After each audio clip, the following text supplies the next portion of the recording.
100% entertainment, 100% electricity, 100% Pipebomb Radio with your host, Felix Olmedo. Be the man! You gotta beat the man! Austin James. And that's the bottom line, 'cause Stone Cold said so. And Nate Milton. Can you dig it, sucker? Welcome, everybody. We're live now this Tuesday evening for Pipebomb Radio. I am your host, Felix, and going to be joined here shortly by my co-host. This week's guest on the show is the oldest son of the legendary family of the Hart family out of Calgary. He is the one and only Mr. Smith Hart. He'll be joining us here in just a moment. And man, oh man, what an incredible weekend, guys. I was out in San Jose for WrestleMania weekend. Whew, let's just say the experience is just addicting. You can't get enough of it. You want to be there all the time. You don't want to go home to your real world because it's just like it's just a lot of fun. There's not much more you can say other than damn. A lot of fun on the show, guys. But definitely going to have a lot to talk about as far as Monday Night Raw goes, the outcome of some of the matches at WrestleMania. I'm surprised, honestly, I am more surprised of anything that I haven't seen or heard from Austin since WrestleMania. Let's just say his boys had a good night. And God help us, I'm sure Nate is going to hear this as much as I am, if not more, as we discuss the outcome of a lot of the matches that we talked about but leading into WrestleMania. Of course, we'll do that after we speak to Mr. Hart, of course. But let me see where my boys are at and see if I don't have to pull them in here kicking and screaming. Maybe Nate knew what was going to happen with Austin, and that's why he's decided not to come on or something. Who knows?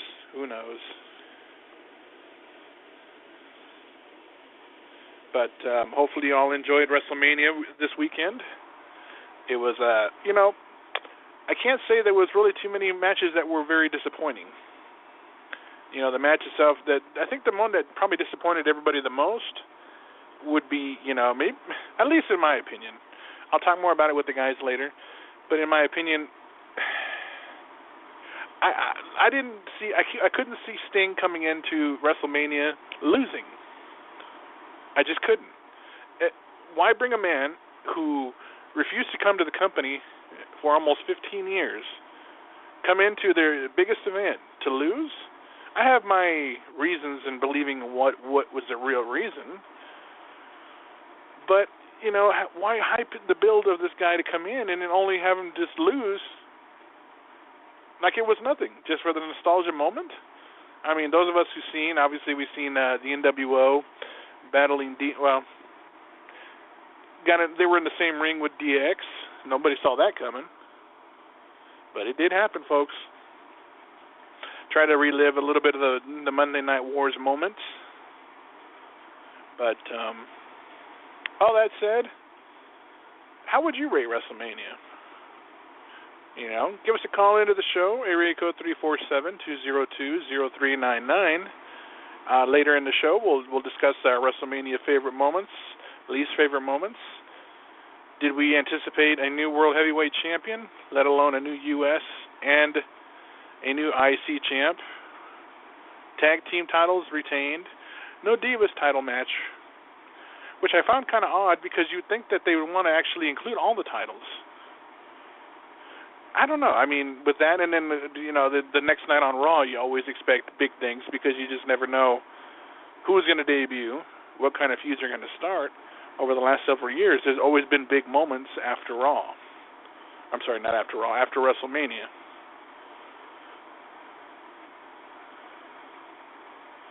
But I digress. At this point, if I can't get the guys on here, I will go ahead and contact Mr. Hart on my own here.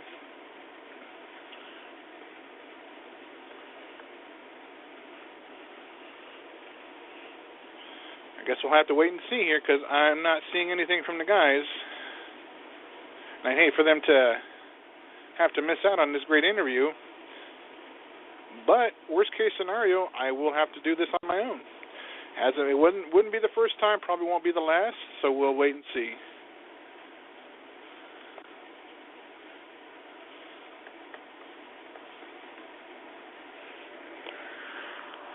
Going to hang out here for a couple minutes and see where we're going to go here. Otherwise, I will, like I said, I will have to contact Mr. Hart on my own. What did you guys think of Monday Night Raw? Was it as good as you had hoped? I remember with the New York crowd when I was in New York for WrestleMania 29, that infatuation that the crowd had with Fandango's song, so much so that it brought so much attention that people on the train were doing that doo-doo, whatever. I'm not even going to try to imitate it. But they had a lot of fun. And I wish I was on that train. I know I was on one that was loud like that, but not like that. But I think one of my boys here are finally joining me. So, welcome, Nate. How you doing, man? I'm doing great, Brother Felix. Good to be here tonight, man. How you doing? I'm actually thrilled and surprised in the aspect that Austin, of all people, I would have figured he would have been here bright and early, ready to go, ready to talk smack, as we all knew he would after the night he had at WrestleMania, where his boys had, I should say. Getting to see Seth Rollins win and Triple H win, ooh, you knew his head was going to explode. Yeah, maybe he's so excited that he's floating on air and he can't reach his phone. Of all times to miss it, I really thought that this would not be the time, but I can't waste any more time, so I'm glad I got at least one of you on here. I am going to go ahead and make the call over to Mr. Smith Hart. You ready to do this, partner? Let's do it. All righty. Going to go ahead and place the call here to, I was going to call him Stu, but you know what? I've heard him talk. He kind of does sound like Stu in a way. What do you think? I think, that legacy, that you can't take that bloodline out of you. Yeah, that's true. All righty. Let me see here.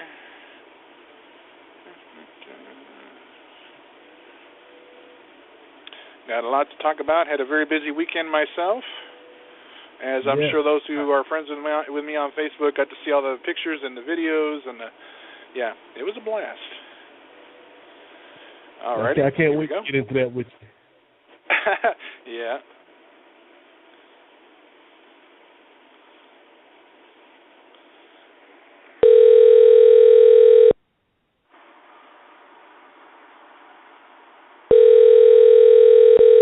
Hello. Hello, Mr. Hart. Hi. This is Felix and Nate from Pipebomb Radio. How are you, sir? I'm good. I'm sorry. Hopefully I didn't wake you, sir.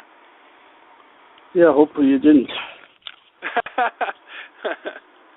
Well, we won't take too much of your time here. We just definitely wanted to get some insight from you about your family and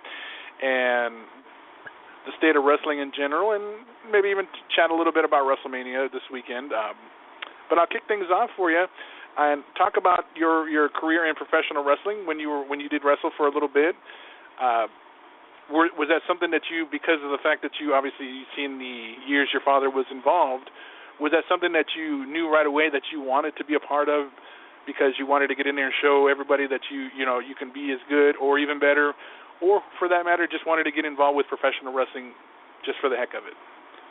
Basically, my father discouraged all of us from wrestling, but and it was an eye to getting a college degree. That's what my parents sought for all of us.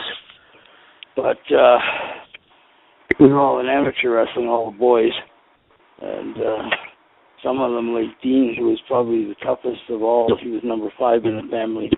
All 5 of us, Ray Smith, then Bruce, Keith, Wayne, and Dean, we all got to go to the YMCA at the same time. As soon as I was 12 and old enough, they all got to go, when they weren't even allowed in, but the wrestling coach and the YMCA departments, basically, the heads all liked my dad, and they said, sure.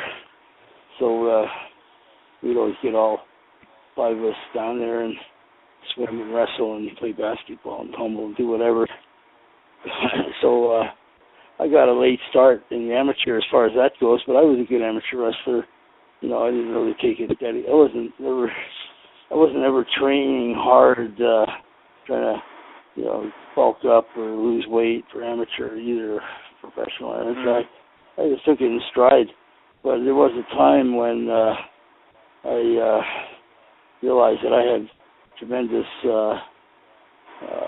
intuition about characters and booking and matchmaking and angles and utilization of every last degree of every last wrestler.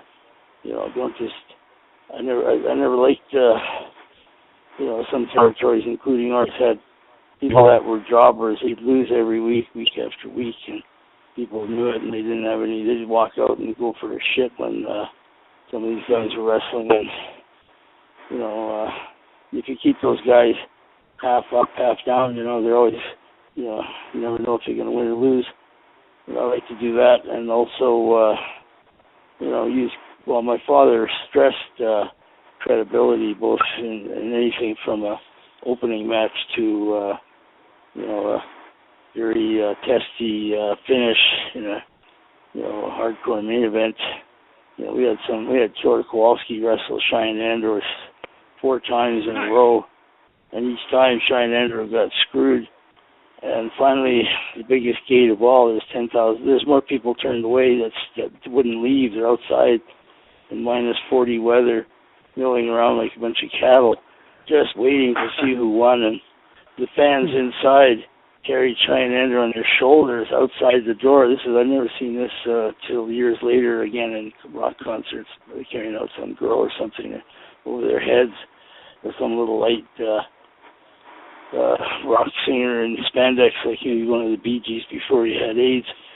But anyway, getting back to the point, you know, like my dad liked credibility in the angles. Like, you know, don't make a big issue about something that nobody's gonna believe in. It has to be something that, you know, that ripped your heart out or something, or you know, you really faulted or fouled your opponent some way or another.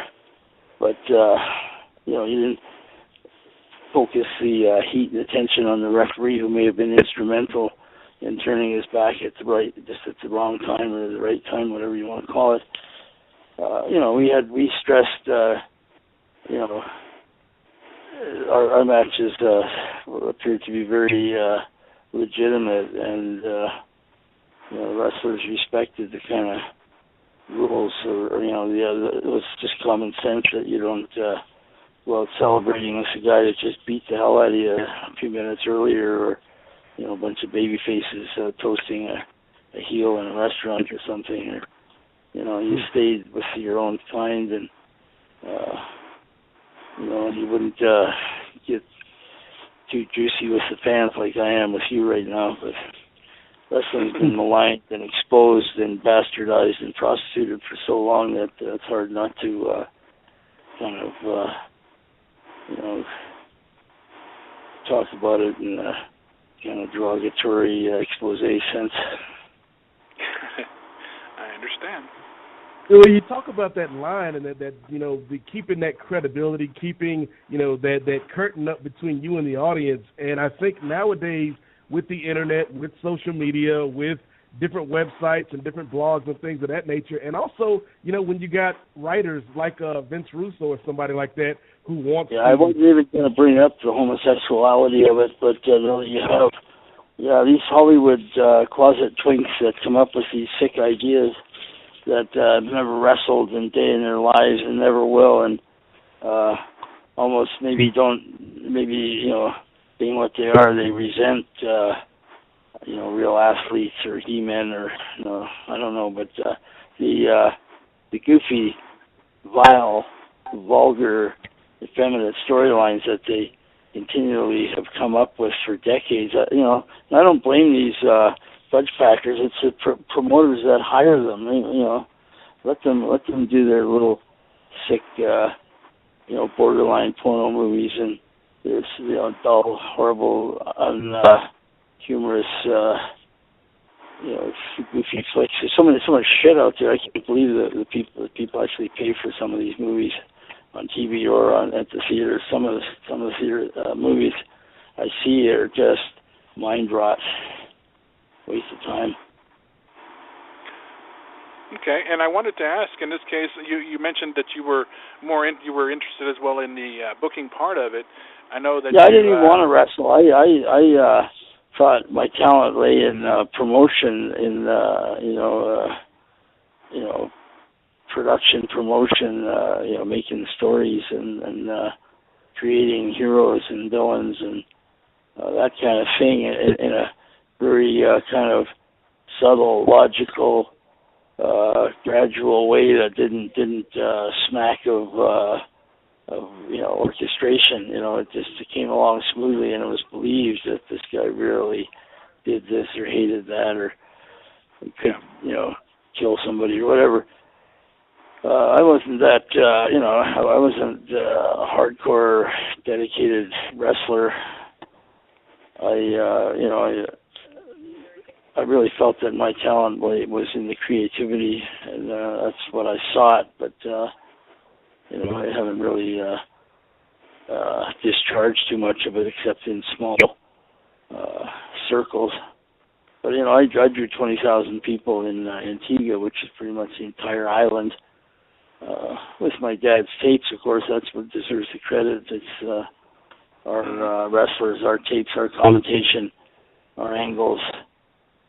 Our sort of peculiar or particular style, that's what did it really. But I did Tiger Tommaso, and I went down and promoted the hell out of it. And we were trying to line up about 10 different islands, and none of these guys would ever be punctual or even show up sometimes. And Tommaso would be jet, island hopping all over the place. Went to St. Lucia, Guadalupe, in different places. Nobody'd show up, and some of those shows were put off for a year.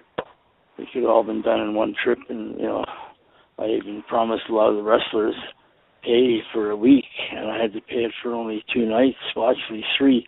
We had one huge crowd, and there were so many people that couldn't get in. They said, why don't we run a second show on Sunday afternoon at half price, because a lot of these people tried to get in for less money, but they just didn't have it. It's a very poor country. And at the Sunday show, which drew half as many people as the first show, but it had Dynamite and Brett on it, who came in from Japan. Once they heard how good it was, Japan's the other side of the world from the Caribbean.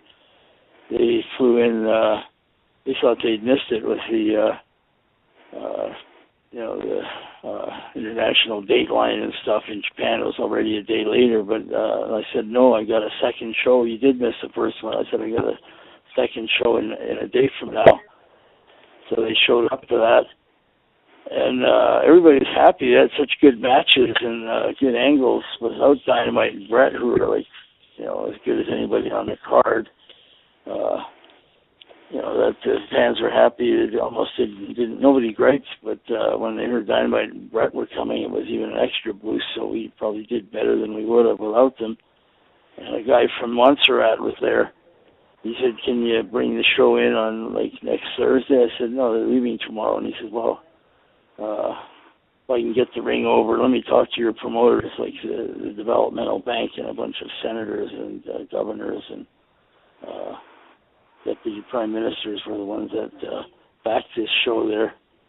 And, they said, yeah, let's do it, they're going to cover all the expenses and this, that, but it was a good show, and even though it rained, it was in a drive-in, but, they screwed us on the gate, and, they're screwing us, all of us, like they screwed my backers, my partners in Antigua as well as myself, but I think they all screwed me in all the way around. But in Antigua, in Montserrat, they said that even with 150 security guards that I had to pay for, they crashed through the security. So you wonder what you're paying for, and I had to pay for double everything. They had 2 generators in case one went out and all that. But anyway, I don't even know if that was all the case, but everything was pretty padded and this and that, but anyway, it was. I just wanted to demonstrate that I could promote a show on 3, 4, 5 days notice sometimes, or plan a real big one and pick up dates that weren't going to be used, or develop, take new territory by storm just by introducing our TV. Okay. What would you say is the hardest part of being a booker or promoter? Is it the money? Is it juggling the egos of the guys? What would you say is the hardest part of a lot of it show? is the egos of the guys. Some of them seem to forget that you can't eat your headlines, and most of the belts aren't really gold and silver with diamonds in them or whatever, and get with it. This is a business, and you gotta kind of support the rest of the card. It's not all for one. It's like every man has to be part of the entire army, kind of, and there's a lot of politics, backstabbing, and people playing fence riders and stuff that go either way, in different and a lot of intrigue and stuff that really you can't stop it. You can stop it, but you can it's always there. You got to kind of work around it and be aware of it and outsmart these people that are agitators and dissidents. Somebody will get sick because somebody made more money than he did, but he doesn't maybe realize that why, but he just knows that this guy got more. I've been here longer, I'm bigger, I'm, better built or something. There's usually a good reason why a promoter gives somebody extra. He'll have heard that this guy went the extra mile, or he maybe saw a hell of a match that people weren't aware that he saw. My dad used to just watch the wrestlers a lot when people didn't even realize he was even there. Sometimes he'd just be, he could talk to the fans and take the whole perspective of the match in his mind, like I could too. And a lot of people don't talk to the fans. Talking to the fans is a good part of it. Like, you don't want to waste your money with idiots, but at the same time, you get some pretty good ideas from fans. Oh, of course. And I noticed also too that you're contributing writer to the PW Mania. How do you enjoy? Do you enjoy doing that? What do you look forward to most when you write your articles? Well, I just like to make them, kind of cynical and controversial and sarcastic with good catchwords and put, double entendres and stuff. People. It's hard to tell what you're really saying. In other words, I like it where it could be interpreted kind of plus, negatively or positively, depending on who's interpreting it. You kind of got that leeway and all the shades in between. It all depends on how. If you know you're an asshole, and I basically called you an asshole, you don't even have to really say anything. But on the other hand, my words could also imply that you're a saint or you're a superstar. Like, I like to use words that kind of could suggest one thing or the other, and everybody accepts it kind of as a norm. But the guy that's guilty knows that I'm zeroed in on him. That when he didn't know it, he realizes probably that I'm on to him, and I know he's a pathetic wimp that's gonna defect or something like that. And they try to take off with a belt or. There's a lot of small-minded people out there that are only thinking of their own egos. Okay. And talk about big shows real quick, Felix. The big show that everybody was talking about this past weekend was, of course, WrestleMania. Just want to know what your thoughts were on this particular show. I think they pulled it off fairly well, as they generally do. It was quite impressive, the big stadium and, the Rock showing up out of the blue and Ronda Rousey showing up was kind of neat. And,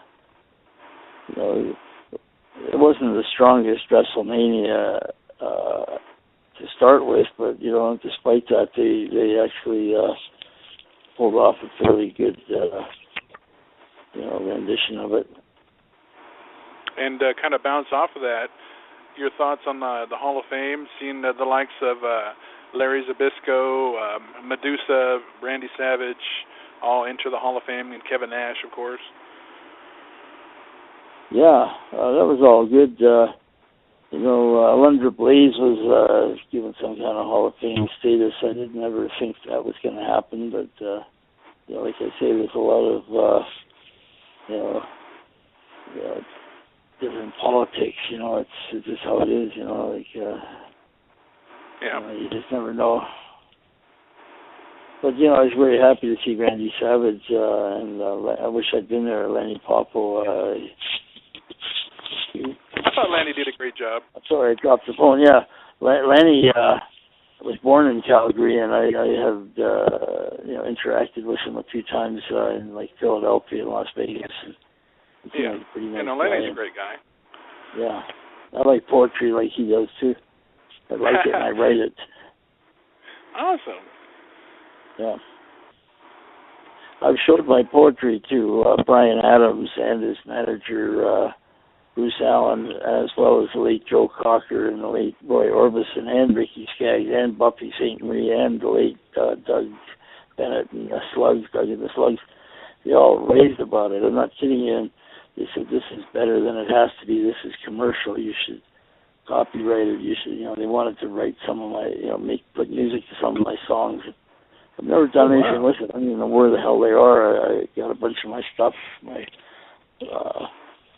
household effects from my dad's big house that were in storage all this time, and I'm just going through a lot of it and coming across pictures of the girls that inspired some of my poetry. And, I wrote it all over the world, And, is that something you'd be interested in? Maybe, publishing a book of your poetry?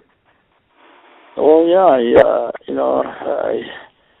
I wrote a lot of stuff. I mean, it's quite a variety of stuff, but I always got a real immense feeling of satisfaction from finishing one, and even though they're finished and I got that satisfaction, I can always go over and improve them one way or another. It might just be the addition of an apostrophe or a comma or an exclamation point or one more beat in the line, but pretty much my stuff is exact. The rhymes are exact and the beats are the same, you don't need, for different music maybe it wouldn't matter and stuff, but I was told that it was too close form, it's like almost too rigid, it's all the same, but the catchwords are there and the all the different aspects of poetry are there, but we're talking wrestling here, so pardon me for deviating. And no, I actually, I wanted WrestleMania. Somebody that one of your close friends I know that worked with you guys was the Bushwhackers, and to me, at least to me, in my opinion, they definitely stole the show as far as keeping the crowd into it, and they just had a great time, and it was good to see Luke and Butch back together again.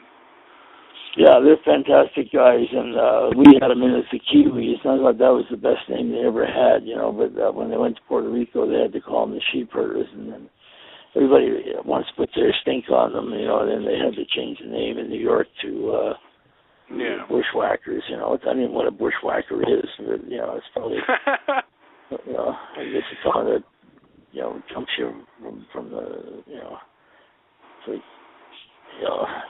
someone lays for you and then catches you, stabs you in the back or something, whatever, catches you around the corner like the Rougeaus did with Dynamite. But anyway, whatever, the Bushwhackers, great guys. I love Luke and Butch, and, I got to ask, though, Mr. Hart, are you going to be promoting any upcoming shows? Are you going to be making any appearances coming up anytime soon? I don't know.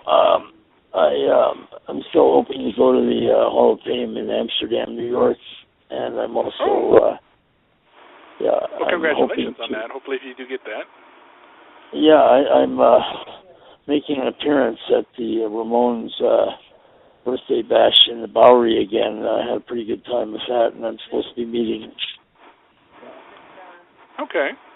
And if for those fans who want to keep up with your social media as far as Facebook and Yeah, Twitter, you're on both. Is supposed to be showing up this time, and I think he was even there last time after the show was over, but I won't keep it. But anyway, I have to kind of wrap this up. I'm very sorry. No, it's okay. It's okay. Yeah. We appreciate the time that you've given us, Mr. Hart. We thank you for sharing with us your wisdom, and we wish you the very best, sir. Thank you again for giving us your time. It was my pleasure, and thank you very much. Good luck to you. All right, thank you, sir. Bye-bye. There you have it, folks. The oldest son of the legendary Stu Hart, the one and only Mr. Smith Hart. He was also the owner, or probably still is, actually. I didn't get to that, but we'll get him next time. Hart Brothers Wrestling School out of Calgary, I believe. I believe so. But he has definitely got an opinion, definitely very, has a great outlook. And, he's got the gift of gab. What I mean by that, and I say that quite a bit whenever we have somebody on who has, just the ability to just talk and be a good storyteller. And I kid you not, Nate, I definitely could hear a lot of Stu in him. I could. Absolutely. That was a great conversation. Like you said, man, he's got the gift of gab. He's opinionated. I love hearing his opinions about the way that wrestling should be booked. There were a couple of choice words in there that I know you or I would not endorse.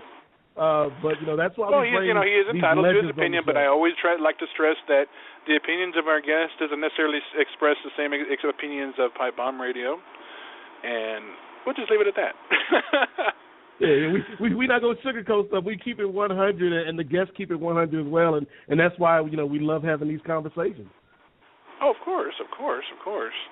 And so we'll just go ahead and switch channels to talk about WrestleMania weekend. My goodness, where do we begin? I don't even know where to begin, to be honest with you. It was an incredible weekend from top to bottom. I was going to say, finishing let's start with your weekend, Felix. Let's start from the beginning, because I've never been to a WrestleMania. I know a lot of our listeners out there might not have attended a WrestleMania and the WrestleMania weekend and everything. So tell us about your experience, doing and doing all the things this weekend. Well, honestly, I wasn't sure what to expect going into it, because I'm traveling basically from southern to northern California, and the one thing I noticed right off the bat is, and this is no offense to any of our listeners who might be of this nationality, because I don't mean no disrespect, but it seemed everywhere I turned there was an Indian cab driver, and every cab I got into stank of sweat badly. And what was funny to me about this, and not necessarily how that they stank, but this is the first WrestleMania I've traveled to, and I've been to 7, that I was confused for being a professional wrestler. I must have been asked like 3 times, you come to wrestle, or you come? I said, no, I come to watch. They must have saw you on I didn't say it like that, of course, but... It's El Jefe. But no, you know what? The hotel was remarkably beautiful, in a good neighborhood, a walkable neighborhood at that. People were nice. The food was great. Going into, I totally didn't even think about the fact that not the Hall of Fame, but the access was literally like right across the street from my hotel. The reason I say I didn't have a clue is because I didn't go. And the reason I didn't go is because I went to WrestleCon, and I had the opportunity to go to the Kevin Nash Hall of Fame party. Unfortunately, that didn't work out as planned, but I did go to WrestleCon. I met up with Oscar, who is the host of Nacho Mama's radio show, who have been on hiatus, but I met with him out there in San Jose and sat with him for a little bit. He got me a pass in, and I sat with him and just looked around, and I was like, oh my God. The Dudley Boys were literally like right across the way from us, next to Velvet Sky and some other chick. I didn't know her name. But Velvet, that chick is tiny. She is teeny tiny. Oh my God. I had never met this woman, but all I seen was always on TV, and she was so small. Right. So Oscar looks over at me and says, hey man, if you want, just take a walk, look around, feel it out, tell me what you think, and I'll be here. He was there selling shirts and autographs and stuff, and And everybody from Rockin' Robin to Tommy Dreamer to Razor to the Kid, Bobby Heenan, Mick Foley, and his daughter Noelle. Let's see who else. Victoria. I saw you had a picture up there with Bischoff. I met Bischoff. He was there, and what I regret, this is the only regret, but when I seen him, I was like, I got to get him. But he was there with one of our former guests, Bruce Pritchard.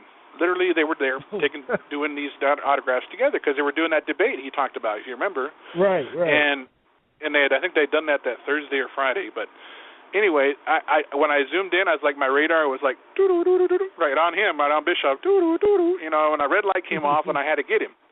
I was like, oh no, got to get Bischoff. And then I walked to him, I was like, damn, maybe I should have got them both. But Bischoff was really cool, really, really nice guy, really approachable, you know, really just an all-around good guy. I got him to sign an autograph and took a picture, obviously. And as soon as I heard, I walked over and I got in line for Mick and Noelle, and they were doing a picture and autographs, and he was doing the three faces of Foley. So that time around, obviously, I got him his Dude Love, and I got a combination. I got them both in the picture, which is what I wanted, basically. But his daughter is gorgeous. She is a beautiful young lady, and Mick just looked tired. But I can imagine. Victoria was my first stop. I seen her. I was like, damn, she is gorgeous, and I'll regret myself. I'll regret it for not meeting her, so I'm going to do it. Such a sweet girl. She is so sweet, such a nice lady. She came over. She gave me a hug, and then we took our picture, and then took another one where obviously she was choking me like she was pretending anyways, and that was just cool in itself. And when I heard Bobby was there, oh no, that was my main reason for going. As soon as I found out where he was, big man don't run, but this big man ran. You know, as soon as I found out where he was, I ran over, got a ticket. Yeah, I darted for that table. Turned back into a 9-year-old kid sitting there next to the brain. I kid you not. Oh my God, I was like a kid in a candy store. I was like, but my head was spinning. I wanted to have more money. I wish I had more money. Because, you know, they had their own prices, and I wanted to get pictures of everybody, but I just couldn't afford it. So I had to kind of single out the ones that I wanted to get. And without a doubt, Bobby was one of the ones on my bucket list of people I wanted to meet. And so I went over, I got in line, took a picture, I shook Bobby's hand, I said, Bobby, I want to thank you for everything you've done. I love you to death, and just God bless you. And before I did that, I approached Mrs. Heenan, who happened to be there as well. I said, I would love to take a picture with you and Bobby if you're okay with that. She declined, of course, which it's cool. She's not much of a picture person. But I also threw in that I have that tribute page I created, with a friend of mine that he gave to me. But I created a tribute page for Bobby, and I would love for her to check it out on Facebook. And I told her about it. She said she should check it out. But I got a picture with Bobby. He said thank you. You know, I mean, he can't really talk much, but you could hear when he said thank you. Oh, and man, so amazing. Yeah, and then who else? Victoria, Mick and Noelle. Trying to think. Okay, I think that concluded with the WrestleCon. So after that, Oscar went back to his hotel, and I made my way back to mine and relaxed and ate something, and I think I even crashed because I was tired. Whew. That whole mess, I swear I was melting in that damn room. I couldn't help it. I was sitting there, they look at me, people were looking at me like, you need a towel, right? No, I'm okay. I'm not literally melting, but it was hot in there. Anyway, we made it home, relaxed, and then made it over to the SAP Center where the Hall of Fame was going to be. I did not realize how close it was. But in this case, when I waited over there, I took one of those bike taxis. And I couldn't believe how many people were walking that way and how close it really was. But I just had to check it out for myself to kind of get an idea, get a feel for it. So I did, and then I could hear people say, man, now that's the way you got to travel, if you're going to make it over here. And then we sat for the Hall of Fame. Like I was telling Mr. Hart, Butch and Luke stole the show. Medusa, she was awesome. She hit a lot of good points, and she was like up there as well. Connors the thing with the and trash Randy's can was awesome. yeah, exactly. That's what I'm saying. She was just on point. Medusa don't need much help. She usually is really good about it. But Randy and Connors tugged at your heartstrings, you know. Yes. And you knew when they made it, Kevin was going to close it, that the click was going to come out. That was expected. Unfortunately, that's not how I would have wanted it, but I digress. It is what it is. Were you expecting them to come out the next night, though? Well, that was a different story. All in all, the Hall of Fame was great. It's just an awesome experience to get to be there and watch it, and share in the excitement and the emotion of it all. And that's definitely one of my favorite nights of the year. But we move over to WrestleMania, and then I make my way over to Levi. And what was easy about that is that hotel was literally next door to the train station where I was going to get on and take the train into Santa Clara. And they take you literally right in front of the stadium. So I really didn't have to drive or walk. That was just too freaking sweet. And I just sat on the train there. Let me go back and rewind a little bit. Have you've gone for walks on the street, obviously, just to get out and get some fresh air, right? Yeah. Can you imagine walking down the street with 15,000 people with you? Can you imagine the insanity of that all? Oh my God! My God, it was insane, but I loved it. It was crazy. It was a whole bunch of people. Were you at Mania last year? No, I didn't make it to Mania last year.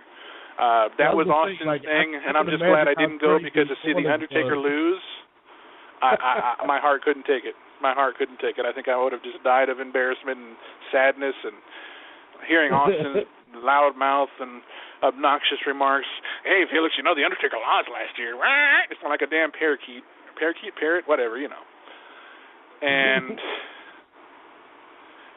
going back to WrestleMania, you know, that stadium, it was just beautiful. It was a beautiful stadium, clean, nice, comfortable seats. And, you know, my one thing going in there, I was thinking to myself, please, please, please don't sit me next to a big fat dude. Please, please, please. You know, I'm a big fat dude. I need my elbow room. Don't make me sit next to another big dude because it just ain't going to work. So, but I got in there. Wasn't a big dude, but it was a loud dude. He was a New Yorker. You can hear it. He was loud and obnoxious, but I'm used to sitting around those kind of people. But the show itself, it was, you know, my seats were not bad. And good God Almighty, can you imagine who's calling in now? Dun, da, da, da. Just when we thought we were going to stay clear of it, he's back.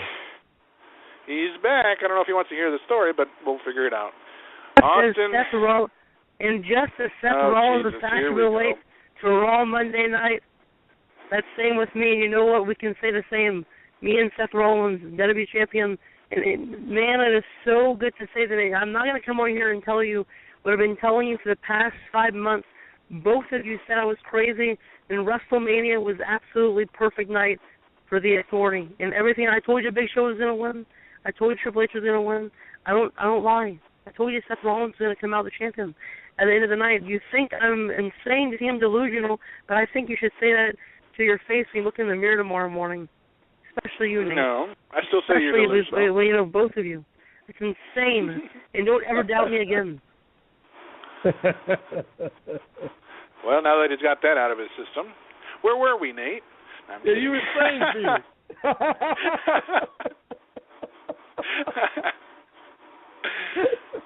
Back to my story. Honestly, WrestleMania, inside the stadium, the only thing I had to complain about, and it was really only one thing. Well, two, but I'll get to that later. It was in the middle of the afternoon. They opened up the stadium about 1:30-ish, so I got there about 2:15-ish. And it was so incredibly hot. The heat, the sun glaring in on everybody. I mean, it literally smacked us in the face for about 3 hours. And to say we were sunburned, well, let's just say we were all roasting like a bunch of potatoes out there. It was hotter than hell, and man, oh man! And finally, the air was. I don't know what they turned on or something, but the breeze would start coming in, and it was nice. And finally, the sun went down somewhat, and the show went on. And it was great. You know, I mean, the show. I would have liked to see the Andre the Giant Memorial Battle Royal on the show, the actual event, but it's cool. You know, it was what it was. The tag team title, man, that crowd, the San Jose crowd were so behind Kid and Cesaro. Oh my God! But they, you know what though? That match was great. It was a great four-way tag. I enjoyed it. The Battle Royal, I really wanted Miz Dow to win it, but I'm glad they got him to turn on Miz. Not turn on him, well, literally just get be gone from me, Miz. You know, kind of mood. And the show itself, I mean, it was great. You know, the whole spectacle of it. The only thing I would say 95% of the entire wrestling community thought was, what the hell was going on with Sting going into this losing? Nobody wanted to see him lose. Not one person. You did it right. You did it. I told you for 4 months That's a lot of us scratching our heads like, okay, is Vince trying to feed his own ego? Is this Vince doing this? It had to be Vince. Yep. No. I'll tell you exactly what it is, and I told you for 5 months straight what was going to happen. We don't want to hear your malarkey, but go ahead. You're going to say it anyway. No, it's not an argument. It's a fact, because you've seen the facts are all on the table at WrestleMania 31 on the WWE Network for only $9.99. And, you know, you bought in, Nate bought in. You know, where's Brock Lesnar when you need him? Definitely not in the main event of the next pay-per-view, because he's been gone. Seth Rollins banished him. He fought him like a man last night on Raw. And it's just, oh my God. Fought him like a man? Man, like a bitch. I'm sorry, did I say that? Yes, I did. Seth Rollins curb stomped his name into history, and you know what? That's something that nobody can say. He didn't pin Brock Lesnar. He pinned Roman Reigns. So technically, Brock never lost. Brock will get his rematch. It's going to happen. Not anytime soon. No, maybe not. I expect it maybe around the summertime. I talked to Stephanie, my sister double. You know, I talked to her earlier this morning while I was eating some Cheerios and reading the newspaper, and Steph called and she said she's really pissed off. I'm not even kidding you. Understatement.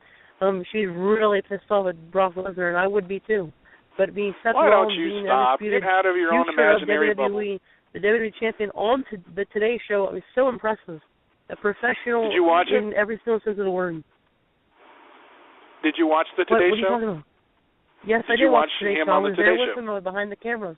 Oh, what a funny guy. I'll see you in the neck of the woods. You know, I love it. You know, and it's to new days. To new days with Seth Rollins. Just that it makes me feel so good knowing that we have a champion. The San Jose crowd. The San Jose crowd were not a fan of the New Day. They were not, and you should have heard them. They were serenading just like they did on Raw when John Cena's music hit. John Cena sucks. John Cena sucks.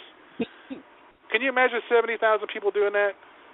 Let alone Raw and the next night? That was insane. And then, of course, you cannot say anything. I can't go without mentioning The Undertaker's return.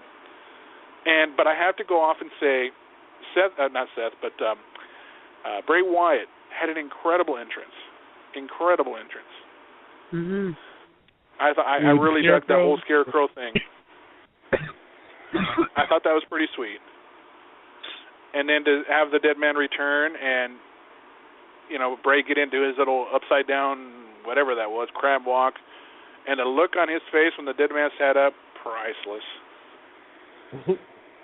It was good to see him back. It was good to see him back. It's like he belongs at WrestleMania.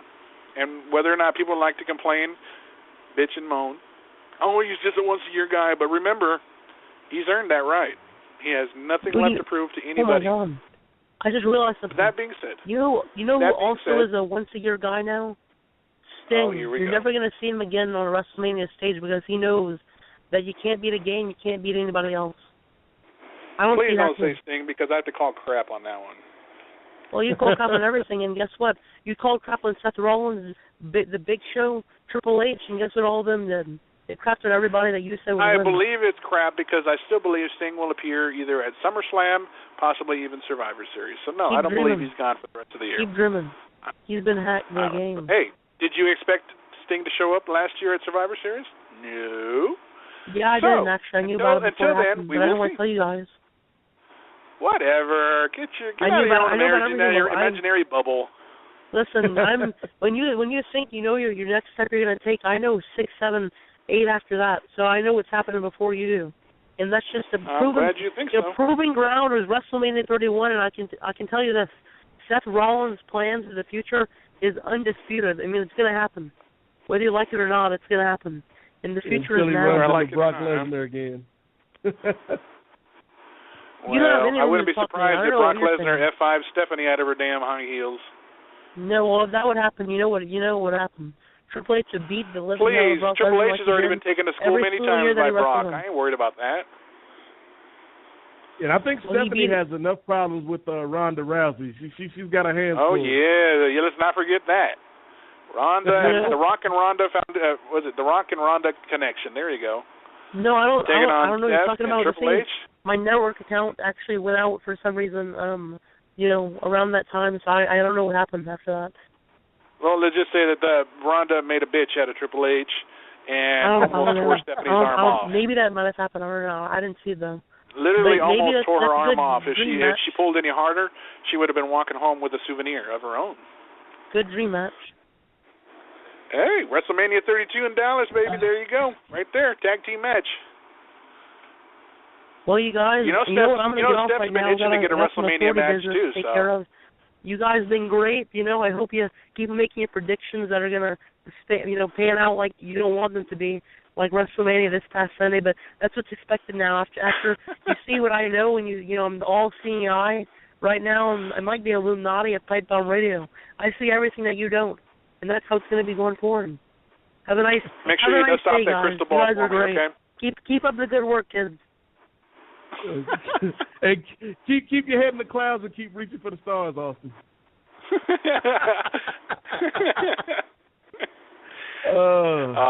He dropped. Poor guy couldn't take it. That's okay though. But to conclude with that, WrestleMania, did a lot of us expect Seth Rollins to cash in? I would say almost 98% of them did. The match itself, okay, Brock ruled that match, but he didn't leave that match without scars. Obviously, you see when he came to Raw Monday. Roman Reigns definitely took it to him. And was it the match that people had hoped? Well, people are finicky these days. They're very fickle. The fans, they either like it or they don't. And then sometimes they like you one day and the next day they just don't like you because they want to follow the crowd, because it's a cool thing. Whatever. They were cheering Roman Reigns at the 2014 Royal Rumble, who said he should have won it. They complain and bitch and moan when he wins it the year later. Yep. The fans these days, I don't get them. But, whatever. I was actually one of the ones pulling for Roman to win it. Yeah, I thought that, this match with Brock was probably his best match other than the one he had with Bryan at Fastlane. And it's like, people, we're all fans. And I know a lot of fans out there, especially on the internet, they focus on your ring work. They focus on, how many moves can you do. And I like that too. I like guys like Bryan and Punk and people at AJ Styles, people like that. But at the same time, that's not what you want Roman Reigns to do. He comes in there with the power spots, those Superman punches he was hitting on Brock. That worked. That was effective. And I think that, Roman Reigns is not going to be a guy that's going to go out there and put on a technical classic for 30 minutes, but he's going to put on a good physical match for about 15 to 20 minutes, and that's all you need him to do. Yeah. Agreed. And that's the thing. I think that's what we got. And for the most part, I enjoyed what it was. I was I'll not lie, though. I was thinking about leaving the stadium a little early, only because I'm like, oh, God, if Brock's I'm not a fan of Brock, but I respect the businessman, I guess you could say. I know he has no passion for pro wrestling. I honestly feel he's in it for the money. At this point in his career, even when he was a rookie, I still didn't feel like he had the passion for it. He didn't want it.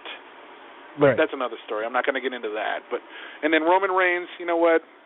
Rather than hear 70,000 people boo him out of the stadium, then I was like, I still think I'm wondering. I kind of want to see if Seth is going to cash in. And lo and behold, as soon as they heard that music, everybody freaked out. Oh, my God, he's going to do it. He's going to do it. And he did it. Nobody saw that coming. Or maybe they did. Hell, I don't know. But yeah, did they expect the outcome on Raw the next night? Yeah, I didn't know he was going to cash in during the middle of the match. I thought that was a unique way to go with it. No, that's a good point, too. And then for Brock to come out and totally destroy everybody on Raw, bring back the King for Raw on Monday night, well, that was nice. You didn't have to hear Michael Cole and, well, I'm not going to lie, I'm a fan of JBL. Yeah, even though some of his lines are kind of ridiculous. Yeah, that was intense, and I think I was one of the ones that were cheering to see Michael Cole get an F5. I think that was a long time coming. What about two of them, Felix? The second one, though, that was a little much, man. Yeah. Overall, though, the Raw show the next night, getting to see who was going to make an appearance. If there's going to be, I didn't like the fact that Sting lost, and the whole NWO versus DX. That was their way to compensate, in my opinion. You know, we're going to make Sting lose, but I'll tell you what, we're going to give you a little flashback of the Monday Night Wars and NWO versus DX. There you go, guys. I can just hear the old man saying that. Yeah, well, Felix, like this is probably one of my big disappointments with WrestleMania. Like, overall, I thought it was a really fun show, but this particular decision, because it's like it's wrong on so many levels. Like the NWO and the DX stuff, it was cool. It was neat to see as a fan, but if you think about it, it's like, wait a minute. First of all, Sting said last week that he's not fighting for WCW because that would be ridiculous. Second of all, Sting was not boys with the NWO like that. Third of all the guys in the NWO pretty much are friends of Triple H, so I thought it would have made a much better idea if DX came in, the NWO came in, and they all ganged up on Sting, and the guys that came out to help Sting were Flair, were Booker, and maybe if you can get a guy like Goldberg, have Goldberg come out there, and then Sting ultimately wins the match. I think that would have been a better way to do it. That would have done it. That would have done it. One of my only regrets this weekend. Goldberg came out. Yeah, no, that would have been. I think that would have freaked people out because nobody would have seen that coming.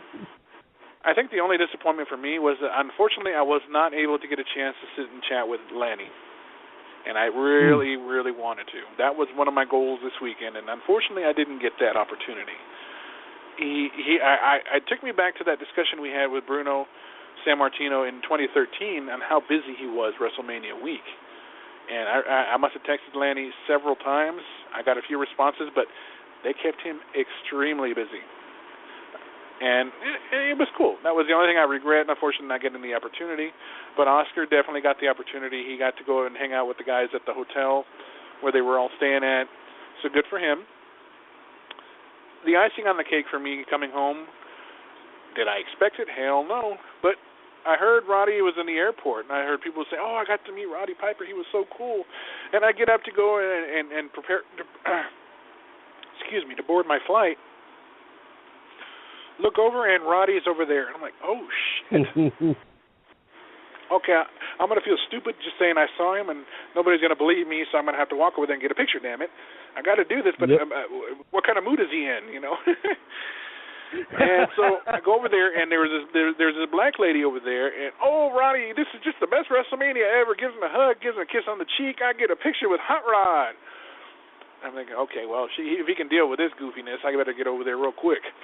And I asked that same woman, could you take a picture with me and Roddy? And I went over. He's a very little guy, but man, that dude's got a grip on his hand. He put his hand on my neck. I felt like he was gonna pop that head off, like my big ass head off like a grape. But he was a nice guy. He said, here, take a picture of the two best looking guys in the airport. I said, hell yeah, there you go.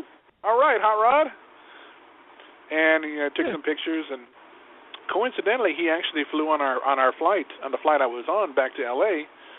Oh, wow. And so on the way out, I thanked him. I said, safe travels, God bless, and really, really nice guy. Really, I mean, I don't think there's anybody in this entire world that doesn't know who Roddy Piper is. And if you don't know, you must have been falling under a rock, been sleeping under a rock for the last 30 years, 40 years, whatever, however long he's been in wrestling. Either that or you're a baby. Overall, that's the only excuse. Well, that's true, too. I don't think these kids today even know who Roddy are. But I digress. It was a great weekend. Much-needed relaxation I needed to get the hell away from the craziness that is my life. Because as soon as I got home, man, they were pulling me in every direction, every which way. I need this, I need that. Take me here, take me there. Do this, do that. I'm like, oh, my God, I want to go back on vacation. Because this is insanity. I was like, oh, my God, what the hell did I come back to? Oh. And I include Austin in that, too. He's a little punk. I had to kick his butt. But, that's okay. We all have our issues. We all get past them. We all move on. I think Felix, tonight's I just show... thought of something, Felix, that yes, sir, next time we talk to Brother Austin, we're going to have to pin him down with this question because for so long he's been talking smack about Brock Lesnar breaking the streak, and for so long he's been talking smack about the Authority and Seth Rollins. What's he going to do when two of his favorites have to go head-to-head? Oh, he'll never claim that Brock was a favorite of his. You know that, right? He would just thrill at the fact that I was miserable that that's how the streak ended.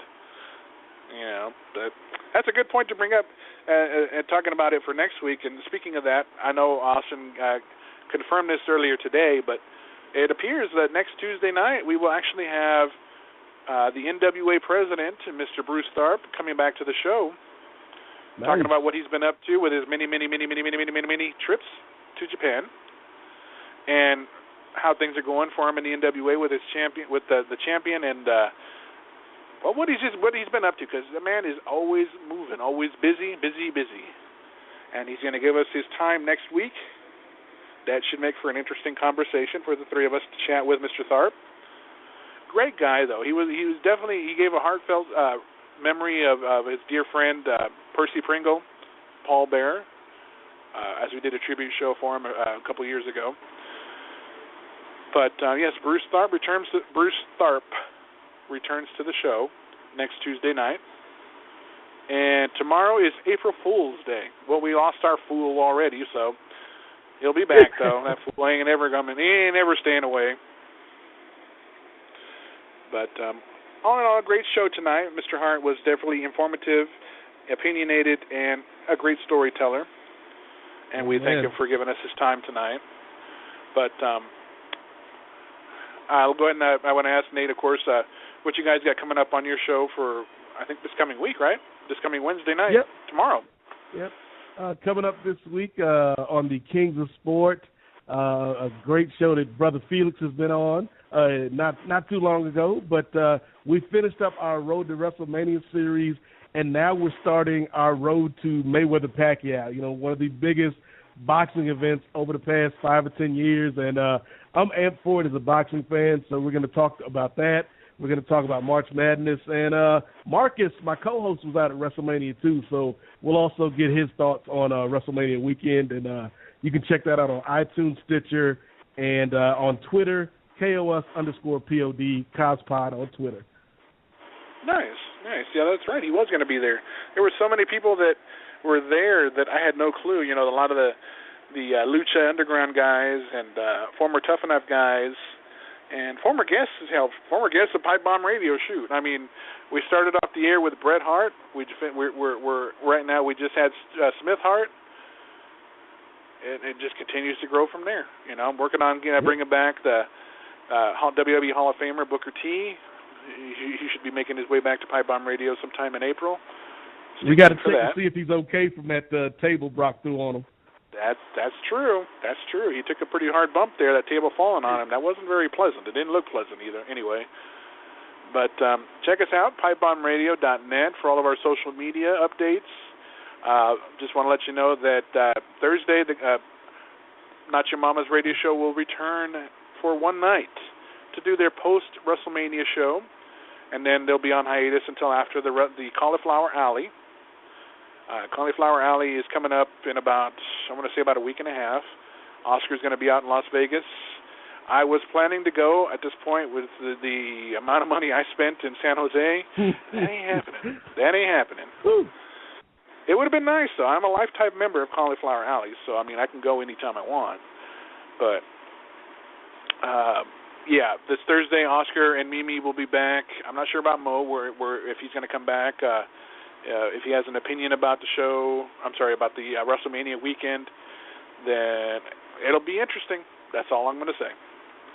Because those guys, the three of them, definitely are opinionated, and I love it.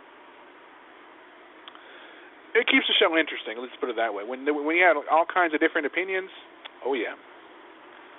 But yes, Not Your Mama's Radio Show returns this Thursday for their post-WrestleMania show. So make sure you don't miss that at 5 p.m. Pacific Time, 8 p.m. Eastern. Otherwise, check us out again, the Pipebomb Radio. We're on Facebook, Twitter, Instagram, Pinterest, iTunes, YouTube, Dailymotion, Stitcher. We're everywhere you can possibly think of, and we got some merchandise to boot. From a knife set to chocolates to hot sauce to T-shirts to you name it, Austin and Pipebomb Radio have thought of it.